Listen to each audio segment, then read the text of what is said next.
7.2 million, they're now 7.5 million. I'd like you to explain how they're coming down. Because they were coming down from where they were when they were hired. 7.2. And they're now on their way down. He can role-play Margaret Thatcher all he wants, but when it comes to Europe, his answer's the same. Yes, yes, yes! I'm not going to answer the question because the question is, will you shut up, man? The Sound of Politics with Professor Stephen Coleman. Election Special. Unless you're actively avoiding it, it's hard not to hear it all around you. The sound of an election campaign. We become attuned to it before we can fully take it in. It's like a disturbance in the atmosphere, a tone that tells us we're being summoned to do something, although quite what is being asked of us, beyond marking an affirming X in a secret box, is never quite clear. Like every election before it, the 2024 campaign has its own particular sound, an auditory panorama of voices, phrases, allusions, denials, evasions that serve as an index of politics, here, now, the future, in some strange way, up for grabs.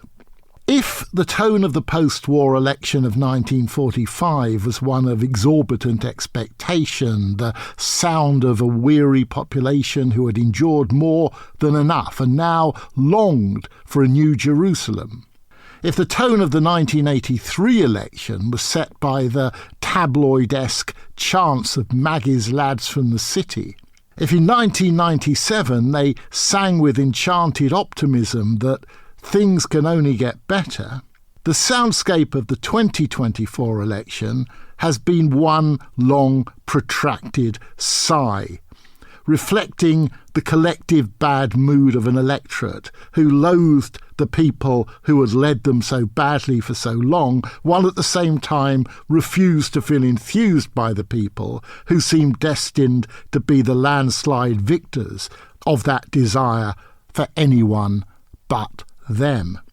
Like unwilling buyers in a shoddy market where they fully expect to come away with bargains they didn't ever want, people engage with this low-trust, low-turnout election as a limbo exercise in adjustment to ever-diminishing expectations. As if designed by a surrealistic artist with a perverse streak, the 2024 campaign began with the Prime Minister standing in a drenching downpour without an umbrella. More a penance than an oration, his words were punctuated by the drip, drip splashes of what seemed like celestial commentary on his predicament, while from a distance a recording of Things Can Only Get Better played through loudspeakers, this time round in the key of irony rather than anticipation. A wet election was launched, only to be reinforced a day later by a prime ministerial trip to the Titanic exhibition in Belfast, during which one sensed that sinking trope could only get deeper. I want to try to isolate the sounds of this election, to listen within them for what Raymond Williams called structures of feeling, by which I think he was referring to the sense of historical trends that are not yet fully formed as clearly expressed thoughts or emotions, but somehow simmer and vibrate under the affective surface of situations, speaking to a society's emergent but not yet articulated dispositions. Let me try to provide some clarity to this rather abstract notion of a structure of feeling by referring to the four voices of the 2024 election campaign. Voices that defined it as a drama yet to be fully played out, yet somehow not likely to end well. Voice 1, the evasively unsaid. This was an election campaign punctuated by ghostly silences, like a Victorian drawing room in which what everyone knows must never be spoken aloud. The politically unsayable pervaded the 2024 campaign like a clumsy spectre. There's been an evasive silence about the massive cuts in already devastated public services everyone knew were inevitable after the election, because both parties made it clear that they would not take the only possible actions that could restore them to a workable level. As Paul Johnson from the Institute of Fiscal Studies told us, rather like the little boy revealing that the emperor was naked. Government and opposition are joining in a conspiracy of silence in not acknowledging the scale of the choices and trade-offs that will face us after the election. They and we could be in for a rude awakening when those choices become unavoidable. There has been the evasive silence about the huge national cost of Brexit, as if, having made the vital cut, the scar is too unsightly to acknowledge. There's been evasive silence about the whereabouts of the celebrity who had been the ubiquitous political star of the last election, Boris Johnson, the man who nobody now admits to having known. There has been evasive silence about the extent to which people in the real world are suffering in ways that recast poverty, insecurity and global risk into a new language of everyday anxiety and despair. Evasive silence has its own sound and syntax, a sort of moral stonewalling that wears down its listeners by turning politics into an endless game of experiential hide and seek. And so to voice two: play, repeat, play. We have a plan, and the plan is working. They may talk the talk, but they have no plan. That's the consequence of having no plan. That's why we have to stick to our plan, and the plan is working. I want to stick to the plan. My main message is the plan is working. A chance to change for the better. That opportunity for change is what this election is about. Over the course of the last 4 years, we've changed the Labour Party. We can start to rebuild Britain and change our country. What do these phrases mean? Which focus groups were they tested upon? To whom could they ever have had a profound meaning? In what universe of subliminal nudge technology are these phrases supposed to offer strategies of coherent direction? Best described as sonic tics, these phrase sounds serve a haptic function. They're relational placeholders. They're what you say when you cannot articulate a substantial meaning. They are essay titles without subsequent texts. Now, there's nothing new about political cliché. All language is to some extent overused, but when emptiness becomes the message itself, what exactly are we supposed to do with it? We have a plan, and the plan is working. A chance to change for the better. They may talk the talk, but they have no plan. That opportunity for change is what this election is about. That's the consequence of having no plan. Over the course of the last 4 years, we've changed the Labour Party. That's why we have to stick to our plan, and the plan is working. We can start to rebuild Britain and change our country. My main message is the plan is working. Voice number 3, the electorate as studio audience. A defining sound of the 2024 election emanated from the scientifically selected studio audiences invited to attend the lively televised leaders' debates and express the collective pissed-offness of the electorate. I have worked since I was 15 years old, and at the moment I hold a full-time, stable job. My children have left home. In the last few years, I've found it very difficult to make ends meet, and the money simply doesn't go far enough. All I do is work to live. My food bill is nearly doubled. I'm in arrears with my bills. I spend my weekends batch cooking so I don't have to turn on my oven in peak times. My savings are gone, and I'm genuinely worried about my future. I don't think you actually understand how this is for people like me. So what can you do about that? Listen to these debate questioners with your eyes closed, and you will hear in their voices what I can only describe as political pain.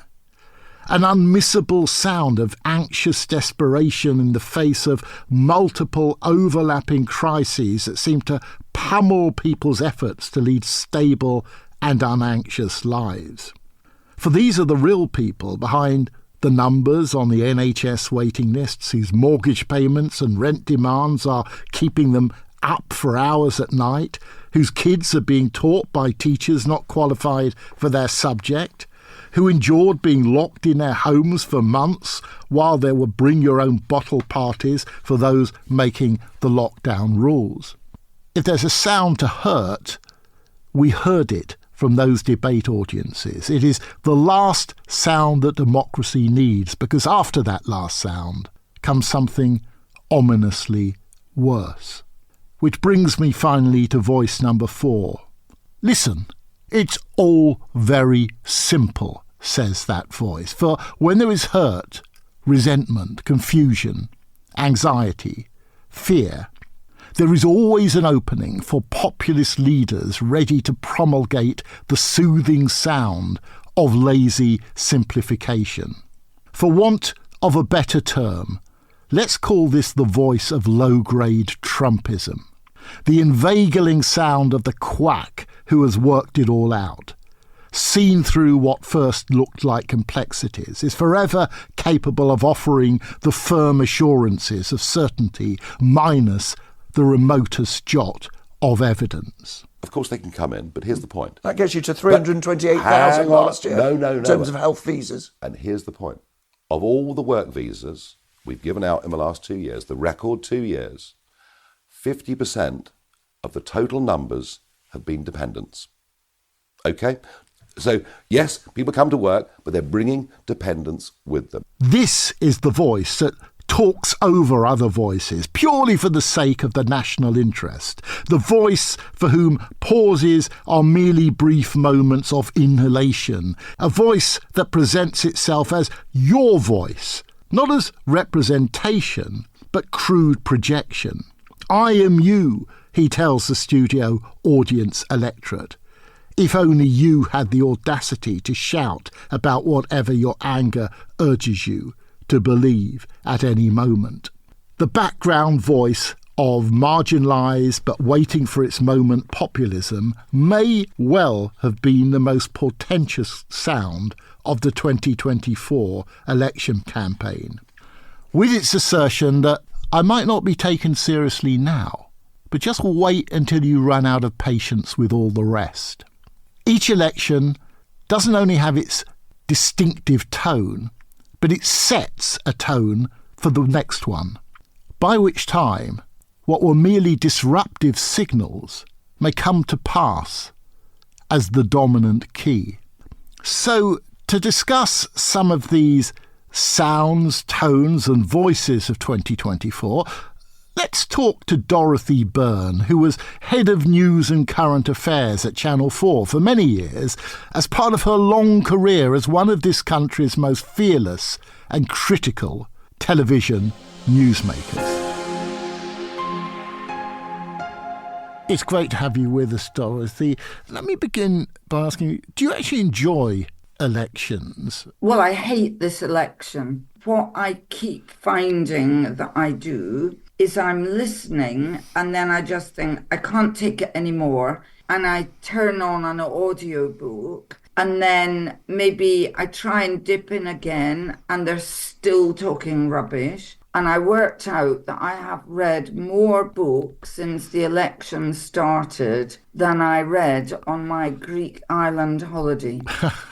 At the moment, I'm reading a very, very long Marian Keyes. I've never read one of her books before. And it's 17 and a half hours long. And I was hoping it would get me to the end of the election, but that's not likely. So I'm about to finish that and then I'll start on another one. But each time I turn the radio back on, it is a person being asked questions and not answering them. And one of the things they do is when they get asked the question, they're not even speaking. It's as if they're reciting something very, very quickly. And they speak incredibly speedily so they can get all their spurious policies in the answer. And then the questioner of varying expertise says to them, thank you for that answer. It's not actually an answer to the question. And quite often they try to interrupt this stream of consciousness. And then the politician says, in a fake outraged tone, if you would just let me give my answer, you interrupted me while I was trying to tell you what my policy was. And actually, then the interviewer says, no, you were not answering the question that I asked you, or often not even on the same topic. They just randomly move on to another topic. And then when asked to describe their policy, almost immediately they say, but if you elected the Tories, Labour, Green, Reform, Lib Dems, Uncle Tom Cobley and all, the entire world would fall apart, and the only way our country can be safe is if you elect me, as if all the other politicians, represent a danger to children in playgrounds.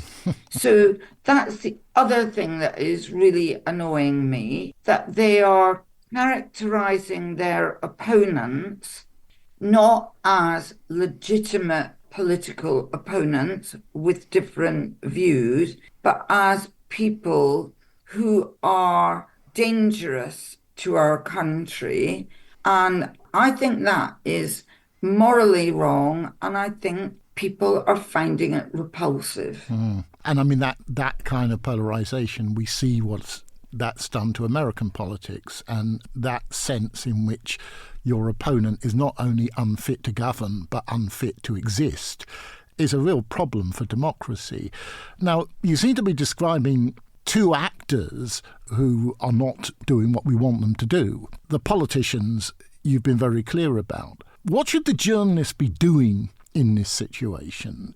A while ago, I did some research in which I interviewed broadcast journalist interviewers anonymously. And what they said, and I agree, was that in the era of Jeremy Corbyn, Theresa May and Boris Johnson, politicians didn't come on to TV or radio, particularly Channel 4 News and Newsnight and the Today programme. But even when they came on to other programmes, they just did short interviews. They wouldn't put themselves up for interviews. This lot are coming on, but it's pointless because they've all been to the same trainers and they are not answering the questions. So what can the journalists do about it? Well, in one sense, if they are broadcasters for public service, they have a problem because they are really bound by regulation to invite politicians on and to give them their 8 minutes, 15 minutes, 25 minutes, whatever it is, and then to give other politicians the same amount legally. If they just said, we won't do it, then they'd be in big trouble themselves. And actually, a problem we used to have on Channel 4 News when the Tories wouldn't come on is that people said, your news is biased, but our news wasn't biased. It's that they were not hearing directly from Tories. So if you don't hear from people at all, it's the journalists who get blamed. Now, there's another thing that you can do, which Richard Madeley once did on ITV with Gavin Williamson just a few years ago. And it was a golden moment where Richard Madeley asked Gavin Williamson a question and he didn't answer it. So Richard asked him again. I think he asked him a third time. And then he said, right, that's it. you won't answer the question, so this interview is terminated. And Gavin Williamson said, what? And Richard said, well, you are here to be answerable to the British people. Right. You won't answer the question. The whole thing's impossible. Goodbye. And if you were a television journalist in that moment, you cheered and thought, that's what I've always wanted to do. But actually, in reality, you can't do that. What they have been doing that is good is they get on people like the Institute for Fiscal Studies or the Health Foundation, and they say to them, look, help us here. You have analysed what these politicians are saying, and you are an independent person. Tell us, are they telling us the full truth? Do their statistics add up? And lo and behold, the Institute for Fiscal Studies, the Health Foundation, actually any independent organisation in this election are all saying the same thing. No, they are not telling you the full truth. They are not answering the question. Their figures don't add up. It is clear that when if these people get into power, they will have to either cut more than they're saying or raise taxes more than they're saying. But the broadcast journalist has to get the independent body to say it, because if the broadcast journalists themselves said, well, what we've done here on the Today programme or Channel 4 News or ITV is we have done an analysis of how many politicians in the past 2 weeks actually answered the question given to them, and the answer is 4% or whatever it is, then newspapers and politicians would say, that proves that you, the journalists, are not truly independent, duly impartial commentator. And of course, the thing that the journalists should maybe make clearer to people, our job as journalists is not just to be absolutely impartial. So absolute impartiality would be you would get 2 people on and one person would say smoking is bad for your health, and to be absolutely impartial, you would go and find somebody who would say smoking is really good for your health and makes you look handsome and ride horses. No, all journalists are required to do is to be duly impartial, to give due weight to different arguments.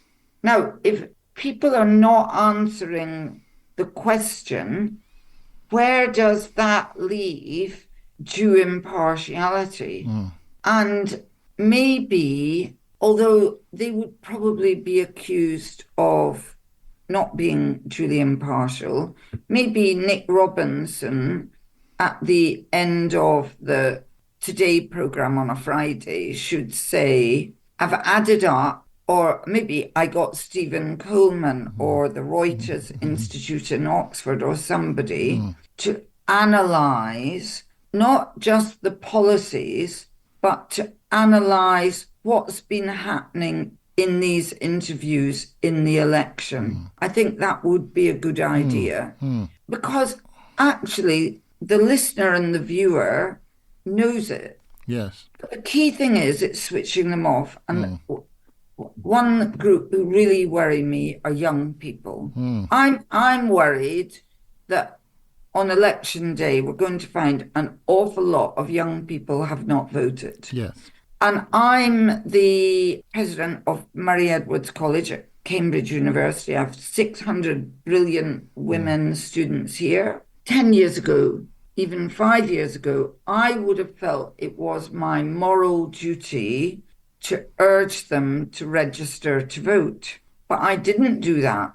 Quite a number of my students said to me that they themselves believe politically and morally, for all sorts of reasons, that voting in this election with such a narrow range of choices is not something they believe they should do. That's interesting. So I have felt I have to respect that belief, and I have not said, well, I'm 72 years old and I have to tell you that women fought for the vote, and because women fought for the vote, I always vote in elections, because that's not what they're thinking. But they are the group we need to be worried about. And you may have seen a study done by, I believe, the Open Society Foundation of young people, I think it was aged 18 to 25, and it was something like 52% of them said that democracy was not necessarily the best form of government. So you're asking what the journalists should do, but I think we have to say to the politicians, you are undermining young people's belief in democracy. And when people's belief in democracy is undermined, what happens? Look at Capitol Hill. Look at America. Who would ever have thought that America in this day and age could suffer a genuine existential threat to its democracy? But it did, because people stopped believing in the political system. That's fascinating. So related to that, let me ask about a very particular dilemma for journalists and editors. How do you deal with Farage? More exposure, less exposure, more scrutiny, less scrutiny? Well, now that the election has begun, the election campaign, and he has entered, he has to be treated under television regulation fairly. That is, you have to look at the percentage of the population in many, many surveys who say that his party Reform is the preferred party for them. And then you have to give them the due amount of coverage based on the amount of support he has. So what protects us in the United Kingdom is that we have these regulations. So it means that now, if those regulations are operating as they should, Farage will get the amount of coverage he deserves. Of course, that is not what happened in America, because as you will be well aware, in I think it was 1979, America got rid of its equivalent of our Ofcom regulations. They were convinced by campaigners that this would free up the airwaves to allow a much wider range of views to be heard. And that all sounds absolutely lovely. But actually what happened is it meant that during an election period, Donald Trump was given far too much coverage and was allowed to say things which were not fair and accurate, and he was not treated with due impartiality. In Britain, it would not have been possible for Donald Trump to come onto television after the election, which he lost, and say he had won it. That would not have been permitted. But looking at Farage, is there an extent to which the media helped to create Farage in part of the same way as the media in the US created Trump? Farage has been treated by some broadcasters as good fun. You know, he's entertaining. Has Farage in the last few years, been put on Question Time too often? Probably he has. And I do think that, you know, a lot of political programs are pretty boring. So the viewing figures for programs of that nature are falling for many reasons, but one reason is politicians won't come on and answer questions. Well, you get that Nigel Farage on, and of course, he's more entertaining, and he looks like he's answering the question. But actually, if you listen to it, is he answering the question? Or is he just saying what he thinks people would like to hear? We have to be very careful with populist politicians not to use them to help us save our boring programmes. So let me just ask you one final question, Dorothy, that sort of tantalises us a little bit. We're going to reinvent political programmes. Couldn't agree with you more. Just give me, I mean, they don't have to be immediately feasible, but give me some ways of doing that. What do you want to see? If I could answer this question just like that, Stephen, I would have sold that brilliant idea to the BBC or Channel 4, and maybe I'll do that. I mean, but you could share if you it with remember, right, first of all, you've got an interesting person. So, Andrew Neil, whatever you think of him, he's brilliant and he's riveting. The BBC got rid of Andrew Neil. I assume they felt they couldn't quite handle him, but he was terrific. And that programme he did the week was getting 1 million viewers on at midnight. So I think the first thing you need to do is get really exciting presenters. They will get good guests. And of course, Michael Portillo and Diane Abbott were also brilliant together. So you have to work out the right combo. So the idea for a great political programme is the people who are making it. So Rory Stewart and Alistair Campbell, sadly, 2 white blokes, no offence meant to them, but it's not about running away from politics and thinking of some strange new format. It's not about, people often say, well, if we have more people, you know, like, if we put my granny on, everyone will watch her. No, sorry, they won't, because she doesn't really know. Yeah, she might know loads about politics. I don't wish to be rude about anybody's granny. She could be the answer. But it's about passionate and informed people who say something. And honestly, this election is the end. We now know that in elections, politicians say nothing. If we were really daring, we'd say we're going to be really truly impartial and not have any of them on. I did once come up with an idea for a great political programme, and it was like a Big Brother programme. So you would get a wide range of politicians and you would put them in a house and you would tell them that you were going to film them and it would be live streamed, and then you would just not film them and leave them in the house. And it would be, you'd taken a few politicians off the street and done us all a favour. You are devilish, Dorothy. I think your point about the need to reinvent the way we communicate politics is so important and so vital that I hope if anything comes out of this extraordinarily evasive election, it's that people start talking about that. So I want to thank you for thank you for asking me. Yeah, many thanks.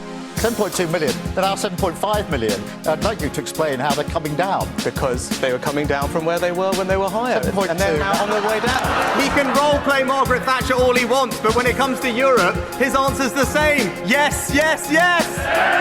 I'm not going to answer the question because the question is, will you shut up, man? The Sound of Politics with Professor Stephen Coleman. Election Special.